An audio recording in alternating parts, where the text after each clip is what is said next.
একটি ছোট গ্রামে আব্দুল্লাহ নামে এক গরিব ছেলে থাকত।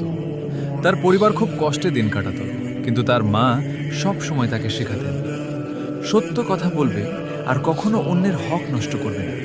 আল্লাহ সব দেখেন। একদিন আব্দুল্লাহ বাজারে যাচ্ছিল। পথে হঠাৎ সে একটা টাকার থলি পেল। ভেতরে অনেক টাকা। সে একটু চিন্তা করল, এই টাকা দিয়ে তো আমাদের অনেক উপকার হবে। কিন্তু সঙ্গে সঙ্গে তার মায়ের কথা মনে পড়ল। সে ঠিক করল, টাকা যার তাকে খুঁজে বের করবে।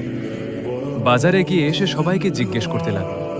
কিছুক্ষণ পর এক বৃদ্ধ মানুষ কাঁদতে কাঁদতে বললেন, আমার টাকার থলি হারিয়ে গেছে। এটা আমার জীবনের সব সঞ্চয়।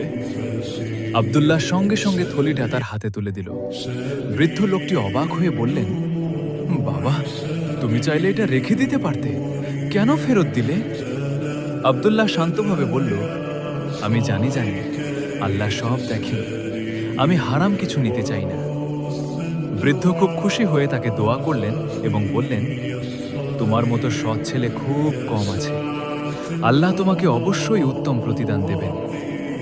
কিছুদিন পর সেই বৃদ্ধই আব্দুল্লাহকে একটি কাজের ব্যবস্থা করে দিলেন। ধীরে ধীরে তার পরিবার আর কষ্টে থাকল না।